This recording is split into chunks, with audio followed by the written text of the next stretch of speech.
വെള്ളാപ്പള്ളി നടേശൻ പറഞ്ഞിരിക്കുന്ന ഏറെ പ്രധാനപ്പെട്ട ഒരു കാര്യമുണ്ട്. അതായത് ഈഴവരെ വോട്ട് ബാങ്ക് ആയിട്ട് മാത്രം കണക്കാക്കുന്നു. അവരെ മറ്റ് കാര്യങ്ങൾക്ക് വോട്ട് കിട്ടിക്കഴിഞ്ഞാൽ പിന്നെ ചവിറ്റുകൊട്ടയിലാണ് അവരുടെ സ്ഥാനം എന്നുള്ളത്. മലപ്പുറത്ത് ഈഴവ സമുദായം നേരിടുന്ന വെല്ലുവിളികളെ പറ്റിയൊക്കെ വെള്ളാപ്പള്ളി പറഞ്ഞപ്പോൾ അത് വലിയ വർഗീയവാദമാണ് പറയുന്നത്, മലപ്പുറം വിരുദ്ധതയാണ് എന്നൊക്കെയാണ് പറഞ്ഞത്. ഇപ്പോൾ അതാ വെള്ളാപ്പള്ളി ഒരു പുതിയ കാര്യം കൂടെ പറഞ്ഞിരിക്കുന്നു. അത് ഇത്രയേ ഉള്ളൂ: മലബാർ കലാപം ഒരു ഹിന്ദു വംശഹത്യ നടത്തിയ കലാപമാണ്, അത് സ്വാതന്ത്ര്യ സമരമാക്കി മാറ്റാനായിട്ടുള്ള ഒരു ശ്രമം നടത്തുന്നുവെന്നാണ് വെള്ളാപ്പള്ളി പറയുന്നത്. വെള്ളാപ്പള്ളി നിരന്തരമായിട്ട് ഹിന്ദുക്കൾക്ക് വേണ്ടിയിട്ട് ഇപ്പോൾ നിരന്തരം സംസാരിക്കുന്നു, അതിനെ ഒരു വർഗീയവാദിയാക്കി മറ്റുള്ളവർ ചിത്രീകരിക്കുകയും ചെയ്യുന്നു. എന്ത് തോന്നുന്നു, വർഗീയതയാണോ വെള്ളാപ്പള്ളി പറഞ്ഞത്? മലബാർ കലാപത്തെക്കുറിച്ച് പ്രിയൻ പഠിച്ചിട്ടുണ്ടോ, കേട്ടിട്ടുണ്ടോ? അപ്പോൾ വെള്ളാപ്പള്ളി നമുക്കൊന്ന് കുറച്ച് നേരത്തേക്ക് മാറ്റി നിർത്താം. ഞാൻ അതിനെക്കുറിച്ച് കുറച്ച് മനസ്സിലാക്കിയ വ്യക്തിയാണ്. കലാമണ്ഡലം കല്യാണിക്കുട്ടിയമ്മ ടീച്ചറുടെയൊക്കെ തറവാട് ആ സ്ഥലത്താണ് ഇരിക്കുന്നത്. ഈ ഇടയ്ക്ക് അവരുടെ ചെറുമകൾ സ്മിത അവിടെ പോയിരുന്നു അവരുടെ തറവാട് കാണാനായിട്ട്. ആ തറവാടിലൊക്കെ ഇപ്പോൾ കാശ്മീരിൻ്റെ അവസ്ഥയാണ്. ഓരോ മുസ്ലിം കുടുംബങ്ങളാണ് താമസിക്കുന്നത്. അവരുടെ അനുവാദത്തോടു കൂടി നിറഞ്ഞ കണ്ണുകളോടുകൂടി ആ കുട്ടി ആ സ്ഥലങ്ങളൊക്കെ കയറി കണ്ടു. മലബാർ കലാപത്തിൽ എത്ര ബ്രിട്ടീഷുകാർ കൊല്ലപ്പെട്ടു? മാപ്പിള ലഹള എന്നാണ് അറിയുന്നത്.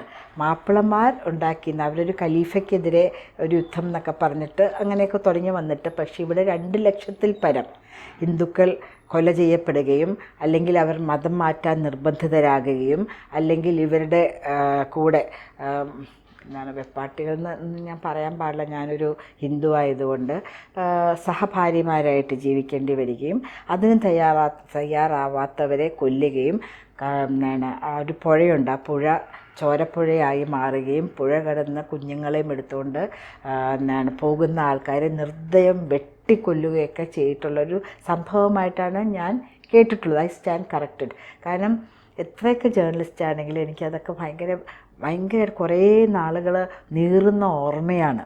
ആരാണെങ്കിലും ഇപ്പോൾ ഹിറ്റ്ലറുടെ അല്ലെങ്കിൽ മുസോളിനിയുടെ അവരുടെയൊക്കെ കഥകളും അവർ നടത്തിയ ഗ്യാസ് ചേമ്പറൊക്കെ കാണുമ്പോൾ അതൊരു വിങ്ങലാണ്. കുറച്ച് നാളത്തേക്ക് എനിക്ക് ആഹാരം കഴിക്കാനൊന്നും പറ്റില്ല. അവർ അനുഭവിച്ച തീക്ഷ്ണമായ വേദനയും ദുഃഖവും ഒക്കെ ആലോചിക്കുമ്പോൾ. ഇപ്പോൾ നമ്മളുടെ ഇന്ത്യ എന്ന് പറയുന്നത്, ഭാരതം എന്ന് പറയുന്നത്, നമ്മുടെ രാമായണത്തിലോ ഭാഗവതത്തിലോ പറയുന്ന പ്രദേശങ്ങൾ പലതും ഇപ്പോൾ അഫ്ഗാനിസ്ഥാനിലുണ്ട്, പാകിസ്ഥാനിലുണ്ട്, മ്യാൻമറിലുണ്ട്, നേപ്പാൾ തുടങ്ങിയ രാജ്യങ്ങളിലൊക്കെ നമ്മളുടെ ആ കഥ ഇതുണ്ട്. അപ്പോൾ ഇവിടെ ഉണ്ടായിരുന്ന ആളുകളെന്ന് പറഞ്ഞാൽ ബേസിക്കലി സനാതനധർമ്മത്തിൽ വിശ്വസിച്ചിരുന്ന ഹിന്ദുക്കളായിട്ട് തന്നെ, ഹിന്ദുക്കളുടെ വകഭേദം ഉണ്ടാവും, പക്ഷെ ഹിന്ദുക്കളായിട്ട് തന്നെ നമുക്ക് കണക്കാക്കണം. നമ്മളുടെ ഇവിടെയുള്ള സുഗന്ധദ്രവ്യങ്ങളും ഒക്കെ കണ്ടിട്ട് മച്ചുവായിലും ഒക്കെ വന്ന ആളുകളാണ് ആദ്യത്തെ അറബികളെന്ന് പറയുന്നത്. മുസ്ലിംസ് അല്ല, അറബികളാണ് വന്നത്. അപ്പോൾ അവർ വരുത്തന്മാരാണോ നേറ്റീവ്സ് ആണോ? വിദേശികളാണ്. അപ്പോൾ അമേരിക്കയിൽ നമ്മൾ പറയും നേറ്റീവ് അമേരിക്കൻസ്, അതായത് റെഡ് ഇന്ത്യൻസിനെ അവർ ഗ്ലോറിഫൈ ചെയ്ത് പറയുന്ന നേറ്റീവ് അമേരിക്കൻസ്. അപ്പം നേറ്റീവ് ഭാരതീയരാരാണ്? നമ്മളല്ലേ. അപ്പോൾ നേറ്റീവ് ഭാരതീയന്മാരായ നമ്മളെ വിദേശികൾ ആക്രമിച്ച് കീഴടക്കി. എനിക്ക് പറയാമോ എന്നറിയില്ല. ഈ ഇടയ്ക്കൊരു സംഭാഷണം മധ്യ ഒരു സുഹൃത്ത് എന്നോട് പറയുകയുണ്ടായി, അറബികൾ വന്ന സമയത്ത് അവരൊരു 100 പേരോ 200 500 1000-ൽ താഴെ ആൾക്കാർ വന്നിട്ടുള്ളൂ. മച്ചുവയിലൊക്കെ കയറി വരുന്നതല്ലേ. നമ്മൾ രാജാക്കന്മാർ അവരെ സ്വീകരിച്ചു, അവർക്ക് വേണ്ട സഹായങ്ങൾ ചെയ്തു, അവർക്കുള്ള ദേവാലയങ്ങൾ കൊടുത്തു, അവർക്ക് നിസ്കരിക്കാനും ഒക്കെ കാര്യങ്ങൾക്കായിട്ട്. അവർ നമ്മളെ ആക്രമിക്കാനും കീഴടക്കാനും തുടങ്ങിയപ്പോൾ അപ്പോഴും നമ്മൾ 30 കോടിയോളം ജനസംഖ്യ ഉണ്ടെന്നാണ് പറയുന്നത്. അത്രയും വർഷങ്ങൾക്ക് മുമ്പ് നമ്മളെങ്ങനെ അടിമകളായി? നമ്മളാണ് അവരുടെ വാളും പരിചയം അവർ തന്ന കാര്യങ്ങൾ എടുത്തു വച്ചിട്ട് നമ്മളെ തന്നെ കൊല്ലാനായിട്ട് മുന്നിൽ നിന്നത് നമ്മളാണെന്നാണ് ആ ഒരു സമ്മേളനത്തിൽ ഞാൻ കേട്ടത്. അത് നമ്മുടെ ബ്രിട്ടീഷ് വരുന്ന സമയത്ത്, ഈസ്റ്റ് ഇന്ത്യ കമ്പനി വരുന്ന സമയത്ത് 10,000 ആളുകൾ വന്നു. അപ്പോഴും നമ്മൾ 40 കോടിയോളം ജനങ്ങളുണ്ട്. അപ്പോഴും അവരുടെ തോക്കും ഇതുമായിട്ട് നിന്നിരുന്നത്, അവർക്ക് രക്ഷയായിട്ട് നിന്നിരുന്നത് ഭാരതീയരായിരുന്നു. ഭാരതീയർക്ക് ആർജവമുണ്ടായിരുന്നുവെങ്കിൽ, ഭാരതീയർക്ക് എല്ലാം സഹിക്കുന്നൊരു മനസ്സ് ഇല്ലായിരുന്നു എങ്കിൽ, അതുകൊണ്ടല്ലേ നമുക്ക് അധിനിവേശങ്ങളുണ്ടായത്.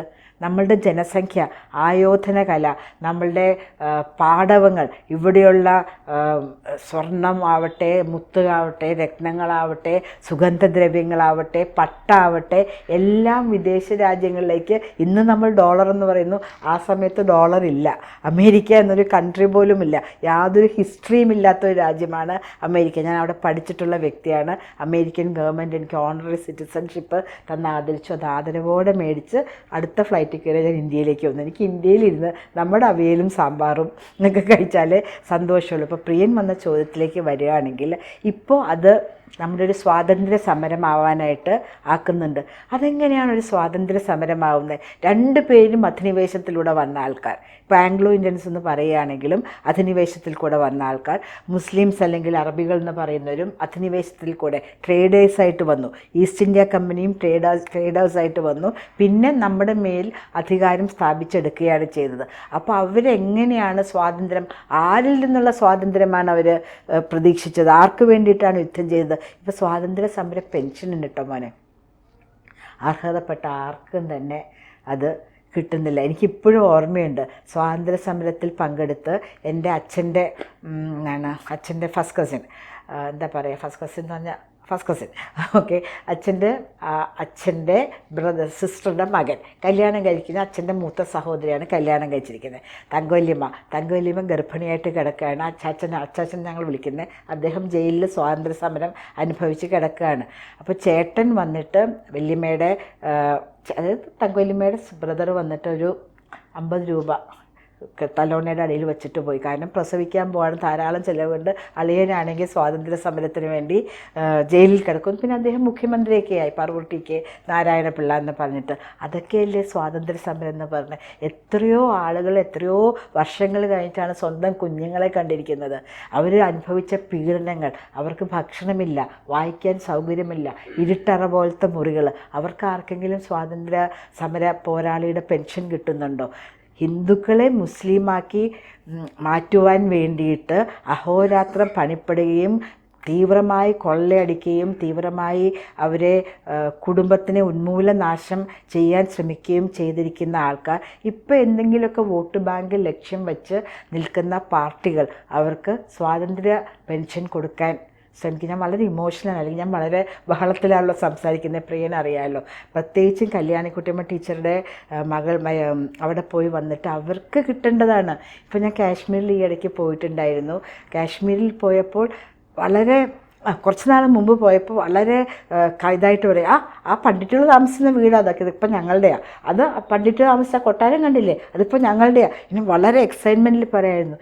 ഈ അടുത്ത് പോയപ്പോൾ അത്രയ്ക്ക് എക്സൈറ്റ്മെൻ്റ് ഒന്നുമില്ല. കാരണം തിരിച്ച് പണ്ഡിറ്റുകൾക്കും ആത്മാഭിമാനത്തോടെ ആത്മവിശ്വാസത്തോടെ അവിടെ വരാനായിട്ട് കഴിയുന്നു, ജീവിക്കാൻ കഴിയുന്നു. പ്രിയൻ, ഞാൻ പറയുകയാണെങ്കിൽ എന്തിനാണിതൊക്കെ? എല്ലാവരും ഒരു ദൈവത്തിൽ വിശ്വസിക്കുന്നു, ഒരു പെൻഷൻ കിട്ടാൻ വേണ്ടി. ഇതൊക്കെ വോട്ട് ബാങ്ക് പ്രീണനങ്ങളല്ലേ? അനുഭവിച്ച കുടുംബങ്ങൾ അത് മറക്കുമോ? അനുഭവിച്ച് എന്ത് മനപ്രയാസത്തോടു കൂടിയായിരിക്കും ജീവന് വേണ്ടിയിട്ട്, അല്ലെങ്കിൽ സ്വന്തം മകനെ കൺമുന്നിലിട്ട് കൊല്ലുന്നത് കാണാതിരിക്കാൻ വേണ്ടി, സ്വന്തം മകളെയോ ഭാര്യയോ വ്യഭിചരിക്കുന്നത് കാണാതിരിക്കാൻ വേണ്ടിയിട്ട്. ഈ പീഡനത്തിലൊന്നും ഞാൻ വിശ്വസിക്കും. എന്തൊരു വാക്ക്, പീഡനം, പീഡിപ്പിച്ച് ബലാത്സംഗം ചെയ്ത് കൊല്ലുന്നത് കാണാനായിട്ട് സഹിക്കാൻ പറ്റാണ്ട് മതം മാറാനായിട്ട് സമ്മതിക്കുന്ന പുരുഷൻ്റെ വേദന മരണതുല്യമാണ്. പക്ഷേ സ്വന്തം കുടുംബത്തിന് വേണ്ടി അദ്ദേഹം അത് സമ്മതിച്ചു എന്നുള്ളതാണ്. അങ്ങനെയുള്ള കർമ്മത്തിൽപ്പെട്ടവർക്ക് സ്വാതന്ത്ര്യ സമരമായിട്ട് യാതൊരു ബന്ധവുമില്ല എന്ന് പറയാൻ എനിക്ക് ഒരു ബുദ്ധിമുട്ടുമില്ല. അവരും ഇങ്ങോട്ട് ഇൻവേഡ് ചെയ്ത് വന്നതാണ്. അവർ ആരിൽ നിന്നാണ് സ്വാതന്ത്ര്യം ആഗ്രഹിക്കുന്നത്? നമുക്കാണ് അവർ സ്വാതന്ത്ര്യം തരുന്ന മടങ്ങിപ്പോകേണ്ടത്. ആ സമയത്തെ കാര്യം പറഞ്ഞു. ഇപ്പം നമ്മളെല്ലാവരും ഒരു സൊസൈറ്റി ആയിട്ട്, ഒരു കമ്മ്യൂണിറ്റി ആയിട്ട് ജീവിക്കുന്നു. പക്ഷേ ബ്രിട്ടീഷുകാർ മാത്രം ഇങ്ങനെ കോമൺ എനിമയെ, ബ്രിട്ടീഷുകാർക്കെതിരെ സമരം ചെയ്തവർ വലിയ രാഷ്ട്രത്തിന് വേണ്ടി ചെയ്തു. പ്രിയനറിയാമോ, എൻ്റെ ഹസ്ബൻഡിൻ്റെ വീട്ടിലേക്ക് പോകുന്ന വഴിയിൽ ടിപ്പുവിൻ്റെ പടയോട്ടത്തിൽ നശിപ്പിക്കപ്പെട്ട ധാരാളം അമ്പലങ്ങളുണ്ട്. അവരുടെ അവിടെ തന്നെ 3 അമ്പലങ്ങളുണ്ട്. നമ്മൾ ദൈവത്തിന് തൊട്ടറിയുന്ന നിമിഷങ്ങളുണ്ട്. ഒരു കിണറ്റിനുള്ളിൽ നല്ലൊരു കൃഷ്ണൻ്റെ വിഗ്രഹം കിടക്കുന്നുണ്ട്. അതിനെപ്പോഴും ഒരു പാമ്പ് കാവലായിട്ടുണ്ട്. നമുക്ക് അതിൻ്റെ ഉള്ളിൽ ഇറങ്ങി വിഗ്രഹം എടുക്കാൻ പോലും പറ്റില്ല. അപ്പം ഞാൻ പറയുന്നത് അതൊക്കെയാണ് നമ്മൾ ഈശ്വരനെ തൊട്ടറിയുന്ന നിമിഷം. എല്ലാ ദൈവങ്ങളിലും അതുണ്ടാവും, എല്ലാ വിഭാഗക്കാർക്കിടയും ഈശ്വരനെ തൊട്ടറിയുന്ന നിമിഷങ്ങളുണ്ടാവും. അപ്പോൾ ടിപ്പുവിൻ്റെ പടയോട്ടക്കാലത്ത് നശിപ്പിക്കപ്പെട്ട ക്ഷേത്രങ്ങൾ, ആ ക്ഷേത്രങ്ങൾ പുനരുദ്ധീകരിക്കുകയാണ് വേണ്ടത്. ദേവസ്വം ബോർഡ് അയ്യപ്പ സംഗമം നടത്തുന്നുണ്ടല്ലോ, അതിൽ നിന്ന് കിട്ടുന്ന പൈസ 3 കോടി മുതൽ 1 കോടി വരെ, 1 കോടി മുതൽ 3 കോടി വരെ നമ്മുടെ ഓണത്തിന് ഇതുണ്ടല്ലോ, അത് വെച്ച് പുനരുദ്ധാരണം ചെയ്യട്ടെ. അപ്പോൾ നേരത്തെ പ്രിയൻ പറഞ്ഞത് പറയുകയാണെങ്കിൽ അത് സ്വാതന്ത്ര്യ സമരമല്ല.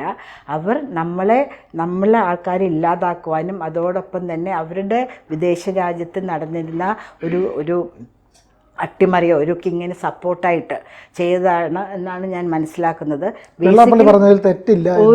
വെള്ളാപ്പള്ളി ചേട്ടൻ സാറ് പറഞ്ഞതിൽ ഒരു തെറ്റുമില്ല. പ്രീണനം എന്ന് പറഞ്ഞാൽ ഒരു വിഭാഗക്കാർക്കോ വേണ്ടിയുള്ളതല്ല. ഇവിടെ ഈ പ്രബുദ്ധ കേരളത്തിൽ പ്രബുദ്ധരായ കമ്മ്യൂണിസ്റ്റുകാർ ഭരിക്കുന്ന സമയത്ത് എല്ലാവരെയും ഒരുമിച്ച് പേടിക്കണം. വെള്ളാപ്പള്ളി ചേട്ടൻ പറയുന്നത് ഈഴവ കമ്മ്യൂണിറ്റിയെക്കുറിച്ചാണ്. നായന്മാരാവട്ടെ, ബ്രാഹ്മണന്മാരാവട്ടെ, നാടോടികളാവട്ടെ, നമ്പൂതിരി ആവട്ടെ, ആരാവട്ടെ, SC ST വിഭാഗത്തിൽപ്പെടുന്നവരോ അല്ലെങ്കിൽ ജാക്കബൈറ്റ്സോ ഓർത്തഡോക്സോ മാർത്തമൈറ്റ്സോ ഷിയോ സുന്നോ എല്ലാവരും ആവട്ടെ, എല്ലാവർക്കും ഇവിടെ ജീവിക്കാൻ അവകാശമുണ്ട്. ആ അവകാശം തുല്യമായിട്ട് തരണം. കുറേ പേരെ സമുദായത്തിൻ്റെ അടിസ്ഥാനത്തിൽ മാറ്റുന്നു. അവരെന്ത് പറഞ്ഞാലും ശരി, അവർക്ക് സ്കൂൾ സമയം മാറ്റണം, ഓക്കെ സാർ.